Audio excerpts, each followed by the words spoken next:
நண்பர்களுக்கு வணக்கம். நான் எட்டியப்ப சோழன். எட்டி டாக்ஸுக்கு உங்களை அன்புடன் வரவேற்கின்றேன். மறக்காம நம்ம சேனலை இதுவரைக்கும் சப்ஸ்கிரைப் பண்ணாத நண்பர்கள் சப்ஸ்கிரைப் பண்ணிக்கோங்க, கொஞ்சம் சப்போர்ட் பண்ணுங்க.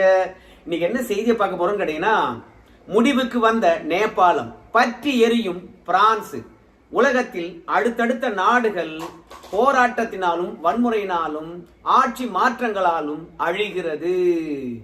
பிரான்ஸ் என்னப்பாச்சு அப்படின்னு கேக்குறீங்களா? முதல்ல முடிவுக்கு வந்த நேபாளத்தை பற்றி பார்க்கலாம். ஏன்னா நேபாளத்தில் நடந்த போராட்டம் தொடர்பாக சமூக வலைத்தளத்துல முதல் வீடியோ போட்டது நாம தானுங்க. மெயின் மீடியால வந்தது. பிறகு என்னதான் பிரச்சனை என்று பார்த்துட்டு நாம உடனடியாக வீடியோ போட்டோம். நல்ல ஆதரவு தந்தீங்க. இப்போ நேபாளத்துல போராட்டமானது முடிவுக்கு வந்திருக்கிறது. அந்த நாட்டினுடைய புதிய பிரதமராக சுசிலா கார்கே அவர்கள் பதவியேற்க இருப்பதாக தெரிகிறது. இந்த சுசிலா கார்கே அவர்களை பொறுத்த வரைக்கும் நேபாளத்தினுடைய முதல் பெண் நீதிபதியாக இருந்திருக்காங்க உச்ச நீதிமன்றத்தில். இரண்டாவது, மன்னர் ஆட்சியில் இருந்து ஜனநாயக முறைக்கு திரும்புகின்ற பொழுது நேபாளத்தினுடைய அரசியலமைப்பு சட்டத்தை எழுதுவதற்கு உதவியாக இருந்திருக்கின்றார்கள். மூன்றாவதாக, அவருடைய தீர்ப்புகள்ல மிக முக்கியமாக நேபாளத்தில் புறையோடி போயிருந்த ஊழலுக்கு எதிராகவே அவங்க செயல்பட்டு இருக்கின்றார்கள். அது மட்டுமில்ல, நீதிபதியாக இருந்து ஓய்வு பெற்ற பிறகு தொடர்ந்து ஊழலுக்கு எதிராகவே போராடி கொண்டு இருக்கின்றார்கள். இந்த சுசிலா கார்கே அவங்களை இப்போது நேபாளத்தினுடைய புதிய பிரதமராக நியமிக்கலாம் அப்படின்னு சொல்லிட்டு அந்த நாட்டு ராணுவமானது முடிவெடுத்திருக்கிறது. ஜென்சிக்கள் நேபாளத்துல போராட்டத்தை முன்னெடுத்தார்கள். ஜென்சிக்கள் யாரு? 35 வயதுக்கு கீழே இருக்கக்கூடிய இளைஞர்கள். அந்த இளைஞர்கள் எதற்காக நேபாளத்துல போராட்டத்தை முன்னெடுத்தார்கள்? சமூக வலைதளத்தை முடக்கிட்டாங்க. கருத்துரிமையானது நசுக்கப்படுகிறது, எங்களுக்கு எந்த உரிமையும் இல்லை என்ற அடிப்படையிலும் நேபாளத்துல சமநின்மை இருக்கிறது. அரசியல்வாதி பிள்ளைகளும் சரி, உயர் பதவியில் இருக்கிறவருடைய பிள்ளைகளும் சரி, சுகபோகமாக வாழ்கின்ற பொழுது உழைக்கின்ற மக்கள் அடிப்படை தேவைகளுக்கு அல்லோலப்படுகின்ற நிலைதான் நேபாளத்தில் இருக்குது. ஆட்சியாளர்கள் கண்டுகொள்வதில்லை. சோ அவங்க பிள்ளைங்க மட்டும் கார் வாங்குறதும், வீடு வாங்குறதும், தோட்டம் வாங்குறதும், வெளிநாட்டுல போய் செட்டில் ஆகுறதும், அதை படம் முடித்து சமூக வலைதளத்துல போட்டு பெருமையா பேசுறதும் எப்படியா ஏத்துக்கிறது அப்படின்னு ஜென்சிக்கள் பாத்தீங்கன்னா பொங்கி எழுந்தார்கள். முதல்ல ஊழலை ஒழிக்கணும், இரண்டாவது நேர்மையான ஆட்சியை கொண்டு வரணும், அனைவருக்கும் அனைவருமானது, அனைவருக்கும் அனைத்தும் என்ற நிலையை உருவாக்கணும், இல்லனா விடவே கூடாது என்று சொல்லிட்டு சமூக வலைதளத்தை முடக்கினது அடிப்படையா வச்சு ஜென்சிக்கள் பாத்தீங்கன்னா தங்களுக்கான அடிப்படை உரிமையும் அடிப்படை தேவையும் கேட்டு போராட்டம் நடத்தினாங்க. அந்த போராட்டத்துல வன்முறையானது தலைவிரித்து ஆடியது. முன்னாள் பிரதமர்கள், இந்நாள் பிரதமர்கள் என்று சொல்லிட்டு எந்த ஒரு அமைச்சர் வீடு என்றெல்லாம் பாகுபாடு பார்க்காம ஒட்டுமொத்தமாக கொளுத்தி எரிஞ்சாங்க. பொது போக்குவரத்துக்கு தடை ஏற்படுத்தினாங்க. அதுலயும் ஊழல் அமைச்சர்களாக அடையாளப்பட்டவர்களை எல்லாம் பாத்தீங்கன்னா ஓட ஓட விரட்டினாங்க, அடிச்சு உதைத்தாங்க. முன்னாள் பிரதமருடைய மனைவியை வீட்டுல வச்சு கொளுத்தி எரிச்சு சாகடித்தாங்க. சோ இளைஞருடைய பேர் ஆற்றல அந்த நாடு கண்டது. அதனால சர்மா ஒலியை பொறுத்த வரைக்கும், எப்பா இளைஞர்களை பொறுத்த வரைக்கும் என் குடும்பத்தை அழிச்சுவாங்க போல இருக்குது, நாட்டை விட்டே ஓடிடுறேன், எப்படியாவது என்ன பாதுகாப்பாக ராணுவமானது நாட்டை விட்டு வெளியேறுவதற்கு உதவணும் அப்படின்னு கேட்க, ராணுவ தளபதியை பொறுத்த வரைக்கும் நீங்க பிரச்சனையிலிருந்து இருந்து தப்பிக்க வேண்டும் என்றால் உங்க பதவியை ராஜினாமா பண்ணிடுங்க, அதற்கு பிறகு நீங்க வெளியேறுவதற்கான உதவி நாங்க பண்றோம் அப்படின்னு சொன்ன பிறகு ராணுவ தளபதியினுடைய பேச்சை கேட்டு அந்த நாட்டினுடைய பிரதமர் சர்மா ஒலி அவர்கள் தன்னுடைய பதவியை ராஜினாமா பண்ணார். சர்மா ஒலியை பொறுத்த வரைக்கும் என்ன சொல்லிக்கிட்டு ஆட்சிக்கு வந்தா தெரியுமா? ஏற்கனவே மன்னர் ஆட்சி இருந்தது. அந்த மன்னர் ஆட்சி என்கின்ற போது இந்து மதத்தை தூக்கி பிடிச்சாங்க. மற்ற மதக்காரங்களுக்கு அடிப்படை உரிமை கிடையாது. மன்னர் ஆட்சி என்கின்ற போது ஒரு குடும்பம் மட்டுமே வாழ்கிறது. ஆனா இதுவே கம்யூனிஸ்ட் பார்ட்டி மட்டும் ஆட்சி ஆண்டால் சீனா இருக்கிற மாதிரி இருக்கலாம் அப்படின்னு சொல்லிட்டு, நான் கம்யூனிஸ்ட் பார்ட்டியை சார்ந்தவன் அப்படின்னு சொல்லிக்கிட்டு கம்யூனிஸ்ட் பார்ட்டியாக, கம்யூனிஸ்ட் தலைவராக சர்மா ஒலி அவர்கள் தன்னை முன்னிறுத்தி கொண்டு சீனா உதவியுடன் மன்னர் ஆட்சியை முடிவுக்கு கொண்டு இந்து நாடு என்ற அடையாளத்தை நேபாளத்தில் இருந்து அகற்றிவிட்டு இது மதசார்பற்ற நாடு என்று அடையாளப்படுத்தி ஆட்சிக்கு வந்தாரு.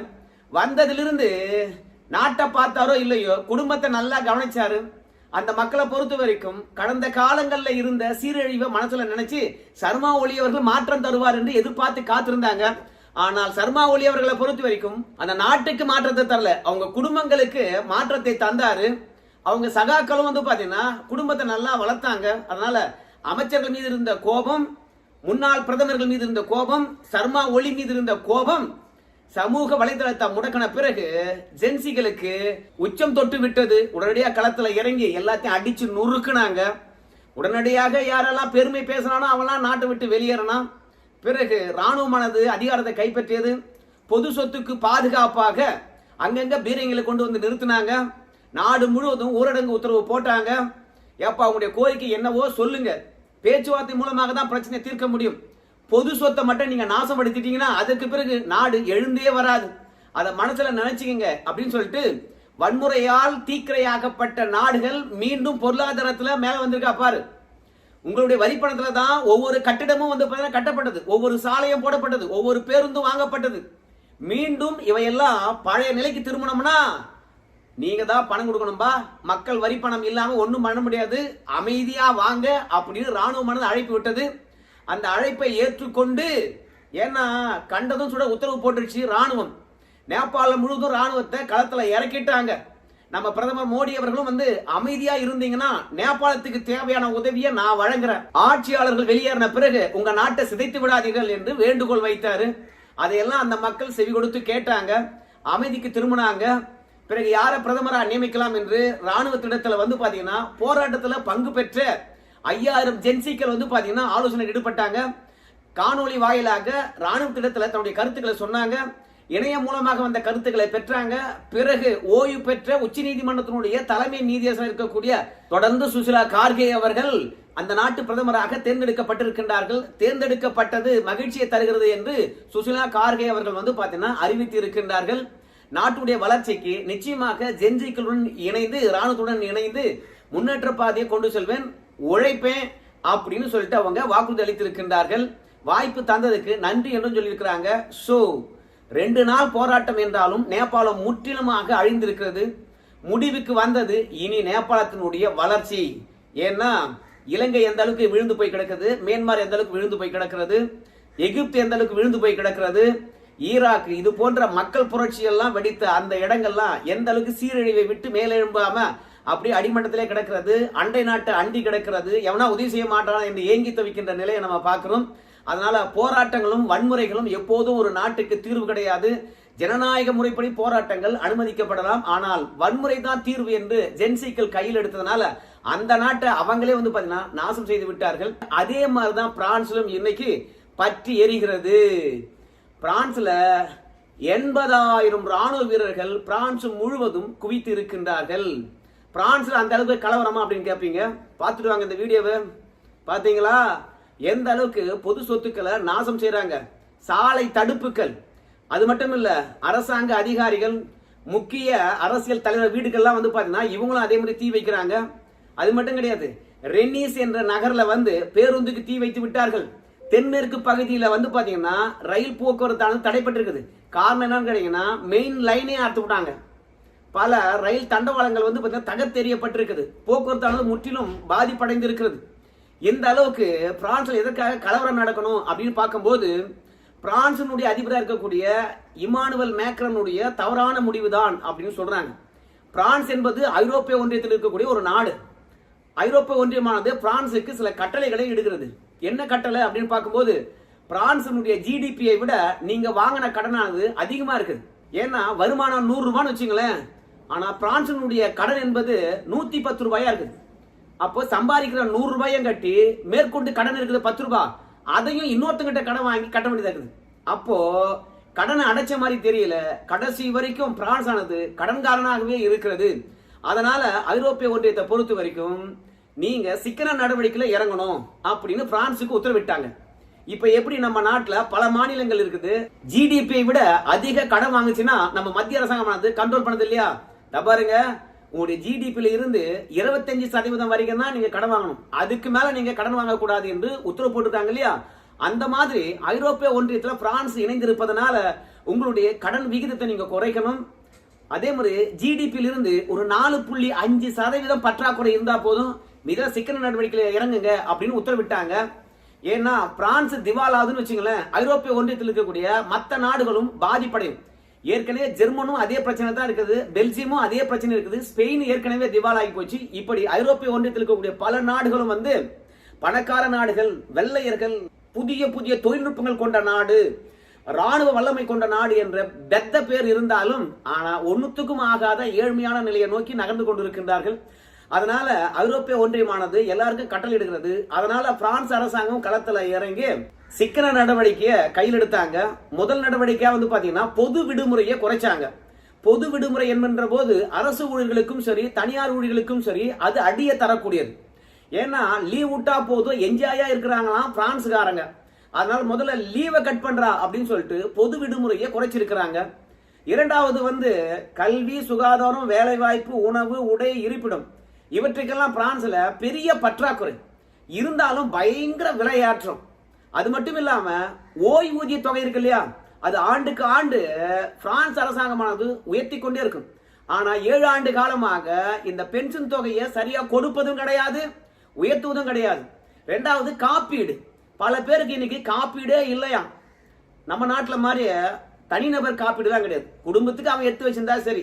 அரசாங்கம் பாத்தீங்கன்னா பொது காப்பீடா கொடுத்திருந்தா கூட அதுல எந்த அளவுக்கு எஃபெக்ட் ஆயிருக்குன்னு தெரியாது. ஆனா அமெரிக்கா மற்றும் பிரான்ஸ் போன்ற நாடுகள்ல அரசாங்கமே முழு சுகாதாரத்தை தர்ற மாதிரி பொது காப்பீடு தருவாங்க. அது மூலமா தரமான மருத்துவமானது ஏழைக்கும் கிடைக்கும். அதனால அந்த மருத்துவ காப்பீடும் பாத்தீங்கன்னா சரியா இப்போது மக்களுக்கு கிடைக்காத ஒரு தருணம் இருக்குது. போய் மருத்துவம் பார்க்க வேண்டியது, ஹாஸ்பிட்டலுக்கு வர வேண்டிய காசு அரசாங்கத்திலிருந்து வரல. ஏன்னா ஏற்கனவே கடன்ல இருக்குது, எப்படி தருவாங்க?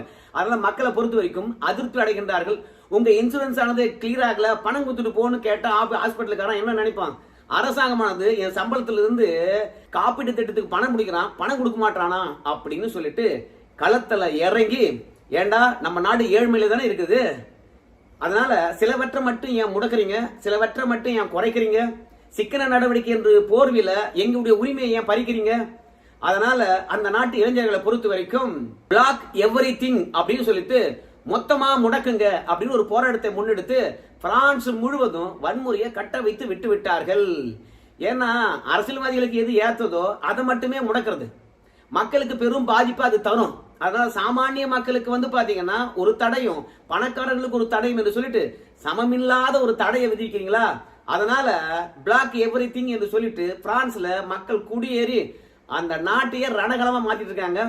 உடனடியாக அந்த நாட்டினுடைய உள்துறை அமைச்சர் புரோனே அவர்கள் டேய் எவன் களத்துல இறங்கி வேலை பார்த்தாலும் சரி அவனை பிடிச்சி உள்ள போடு, இல்லைன்னா சுட்டு தள்ளு அப்படின்னு சொல்லியிருக்கிறாங்க. இந்த கலவரத்துக்கு வெறுமனே சிக்கன நடவடிக்கை மட்டும் கிடையாது, மக்களுடைய உரிமையை மட்டும் பறிப்பது கிடையாது. பிரான்ஸை பொறுத்த வரைக்கும் தொடர்ச்சியாக அரசியல் குழப்பங்கள் நிலவுகிறது. இமானுவேல் மேக்ரானை பொறுத்த வரைக்கும் என்னுடைய பதவி காலம் எவ்வளவு நாள் இருக்குதோ அது வரைக்கும் நான் இருப்பேன், நான் இடையில இறங்கவே மாட்டேன் அப்படின்னு சொல்றாரு. ஏன் இமானுவேல் மேக்ரான் அவர்களை குறி வைக்கிறாங்க அப்படின்னு பார்க்கும்போது, இமானுவேல் மேக்ரான் அந்த நாட்டுக்கு பிரதமரை தேர்ந்தெடுக்கணும். அந்த பிரதமர் பாத்தீங்கன்னா நிர்வாகத்தை கவனிக்கக்கூடியவர். அந்த மாதிரி இமானுவேல் மேக்ரோனுடைய ஆட்சி காலத்துல இதுவரைக்கும் 9 பிரதமர்கள் வந்துட்டாங்களாம். தொடர்ந்து பிரான்சுக்கு புதிய பிரதமராக பிரான்சுவே பயூரோ அவர்களை கொண்டு வந்தாங்க. அவர் ஒரு சிக்கன நடவடிக்கையாக பாத்தீங்கன்னா பட்ஜெட் அளவை குறைச்சிட்டாரு. பட்ஜெட் அளவை குறைப்பதன் மூலமாக பல சிக்கன நடவடிக்கை முன்னெடுக்கலாம் அப்படின்னு சொல்லிட்டு அவர் நினைக்கிறார்.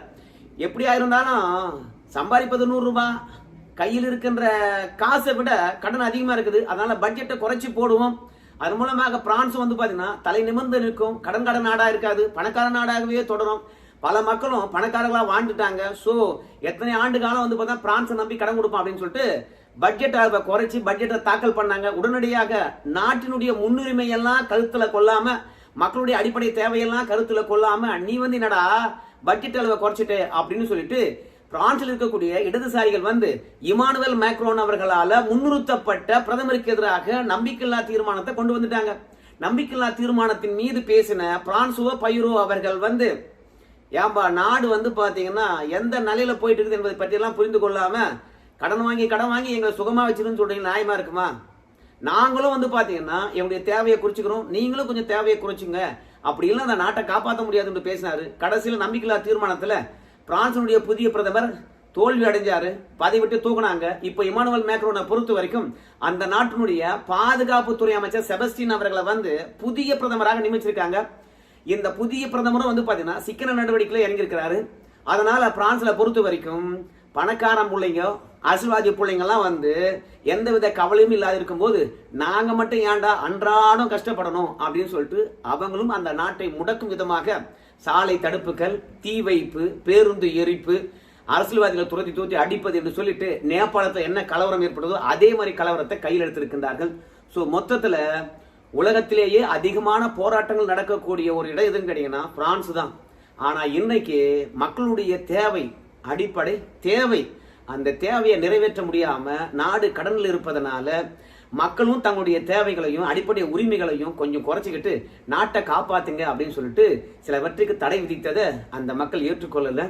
நீங்க சுகபமா வாழ்ந்துட்டு எங்க மீது தடையா அப்படின்னு சொல்லி கொதித்து வந்திருக்கின்றார்கள். அதனால பிரான்ஸும் பாத்தீங்கன்னா பற்றி எரிந்து கொண்டு இருக்கிறது.